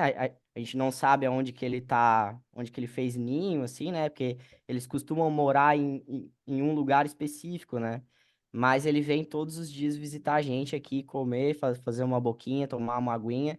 E aí, recentemente, depois a gente descobriu que é ela, né? Era uma pombinha. E aí agora ela traz o seu namorado também, porque eles formam casais monogâmicos, né? Ai, Eles que eles, bonitinho. esco eles têm um par, escolhem um par e esse par é pra vida toda. E agora vem os dois. Vem ela e vem ele. Aí às vezes eles vêm em horas diferentes dos dias, né? Mas nessas últimas semanas ele tem vindo os dois juntos. Aí os dois vêm juntinho, vão ali, comem juntos, tomam aguinha e voltam. E todos ai, os que dias é uma, bonitinho. é uma visita Gente, é certa. muito linda essa história. Eu acho que Muito. eles vêm te visitar, sim. Então, É a ciência pode ser animal que em venha prova, visitar né? assim, né? Ai, Provada. gente, Mas que lindo. eles vêm comer e beber uma aguinha e todo dia. É religioso, religioso. Eles E é vêm sempre no todo dia mesmo aqui. horário? Sim, sim. Bate muito com as pesquisas, assim, é ótimo, porque, Ô, Eduardo, durante... desculpa cortar Oi, essa fala, mas diga. eu lembro uma coisa da minha infância, que eu tinha um primo, um tio, que cuidava de animais, que era o pombo-correio. Sim, Aquele que ia, levava mensagem e voltava. Há um tempinho atrás isso ainda existia. aham, Eu tenho 57 anos, lá para uns 30 anos atrás isso ainda aham, era de aham. interior. E não, a gente não vê mais essa história do pombo correio. Isso é fato? Eles são realmente assim de levar e trazer a mensagem, assim, você conseguiu provar? Porque eu lembro Então, disso na minha infância, mas eu não vi depois quando eu fiquei adulta, né? o correio, ele realmente, né, não vou dizer que não existe, mas eu não tenho muita notícia. Mas esses animais, eles são criados para competições esportivas, que o sentido é o mesmo, né? Você cria eles num local específico, e aí, no dia da competição, o tutor vai em uma cidade distante, né? Depende da competição, a quantos quilômetros, né, vai dizer lá, e ele solta ele nesse local longe, longe de onde ele mora, né? E ele, como ele tem o pombo, né, como tem uma boa capacidade espacial, de memória espacial, ou memória cognitiva mesmo, ele volta para onde ele mora, né? Então, a competição ali é quem volta mais rápido, digamos assim, qual que é o melhor pombo que volta mais rápido, né? Então, ainda existe e ainda é bem forte. Inclusive, aqui, aqui na cidade ainda tem também. Mas sobre os horários, cara, em si, e é engraçado, né? Eu acho que ele tá com filhote, que o casal tá com filhote, porque o que, assim, em termos de comportamento, quando eles estão com filhotes, a fêmea cuida no início da manhã e o macho cuida entre o final da manhã e o início da tarde. Então, o que acontece? Ele estava vindo comer muito cedo, que é o horário que ela tá no ninho. Então, ele estava vindo, quando o sol estava nascendo, ele estava vindo sozinho. Então, 6 da manhã, 6:30 da manhã, a gente via que ele estava vindo. Aí, depois ela aparecia por volta das 11, meio-dia, que é o horário que ele deveria estar cuidando do ninho, que é o que, né, comportamentalmente se fala, né? E então eles ficaram, acho que um mês assim, cada um vindo no horário. Agora, nesse momento, nessas últimas semanas, eles estão vindo os dois juntos, no mesmo horário. O que que eu tô desconfiando? Que o filhote deles já tá crescidinho e que daí não precisa ter esse cuidado, né, em todos os horários, a mãe ou o pai tá ali aquecendo. Então, acho que daí aí começa a se permitir que os dois saiam do ninho e venham juntos. É a minha desconfiança, mas eu não descobri aonde que ele tá com o ninho ainda, então, por enquanto, eu fico só imaginando o que eles estão, o que eles estão aprontando. Mas agora eles estão vindo juntinho ali. Que gracinha, Edu. Muito obrigada por compartilhar com a gente essa história. Isso dá muito ânimo. E eu sabia que o Imagina. pessoal ia te Obrigado. adorar. E, gente, se vocês quiserem conhecer mais do trabalho do Edu, eu posso passar depois, né? Me lembrem, me mandem mensagem no privado. Mas procurem na internet que tem palestra dele, tem, né, no curso da UFO, né, Edu? Acho que tem, eu lembro que tem uma palestra bem legal das cidades. Quem vê pensa que é muito chique, né, amiga? Tem palestras no YouTube. É muito modesto esse Edu, meu É, Deus do não, céu. não, não. Não, mas tem umas coisas. Ah, posso divulgar o meu filme? Vou divulgar o meu Pode! filme, então. Vou colocar aqui, pessoal. Tá, o Edu fez um filme das gravações, das imagens dele do mestrado. Isso, eu fiz a gente fez um estudo comportamental dos pombos que vivem no centro de Florianópolis e na região da UFSC, né? Fizemos uma comparação de bem-estar, o que que um grupo e outro, né, tem mais carência de bem-estar ali, quais os desafios de um grupo e outro. E aí, com essas filmagens, a gente fez um curta-metragem para divulgar a situação dos pombos, né? Vou mandar para vocês, bem bacaninha. Se vocês puderem ver aí, divulgar, tá bem Tá. legalzinho. E, gente, pessoal que estiver assistindo a gravação, daí acho que não vai dar para copiar, né? Mas pergunta pra gente, coloca no fórum, me manda mensagem que eu passo, tá bom? Chama Cidade Além de Humana. Bem legal, Cidade bem Além legal. de Humano. Ficou Qualquer bem coisa, legal. gente, digita no YouTube, pessoal que for assistir a gravação. Cidade Além de Humana.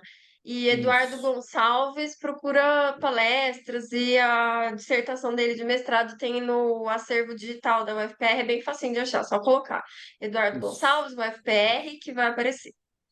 Isso aí. Já Edu, fiz muito minha obrigada. inscrição lá, dei o joinha, como Opa, a obrigado, garotada Estela. fala. Obrigadão. E é isso, gente. Muito obrigada, Edu. Foi maravilhoso. Gente, Valeu, Edu, obrobrigado. obrigado, viu? Obrigado pela Obrigada, recepção, Continue, pelas obrigada, Edu. Karen, perguntas. Continue menina, ajudando os Denise. animais. Parabéns, Não, isso Eduardo, aí. pelo seu trabalho. Obrigado. É uma causa que a gente não larga mais, né, amiga? A gente é uma causa que vem na nossa vida e a gente não consegue mais se distanciar. É É o isso, Charlie obrigado, gente. Brown, Obrigado é o pelas Charlie perguntas. Brown dos Snoopies. Obrigado Edu, por deixa eu tudo, te pessoal. perguntar. Parabéns. Deixa eu perguntar uma coisa, só que eu lembrei agora. Você já assistiu o Chimps Empire que tem na Netflix? dos Não, chimpanzés? não. Assiste, Tá. assiste, é Na muito Netflix? bom. Tá, É beleza. Chimps Beleza. Empire, o Beleza. Império dos Chimpanzés. Beleza. Gente, Tá sucesso bom, no gente. curso, sucesso nas defesas dos animais aí, e é isso. Obrigado. Tchau, Obrigada, Edu. obrigada. Tchau, gente. Boa Valeu, noite. Até Eduardo. semana que vem. Tchau, boa noite. Assistam as Tchau, boa aulas, noite. assistam as aulas do curso, comentem nos fóruns. Já tá quase acabando o curso. Vamos lá, gente. Tá bom, Valeu. até mais. Tchau, tchau.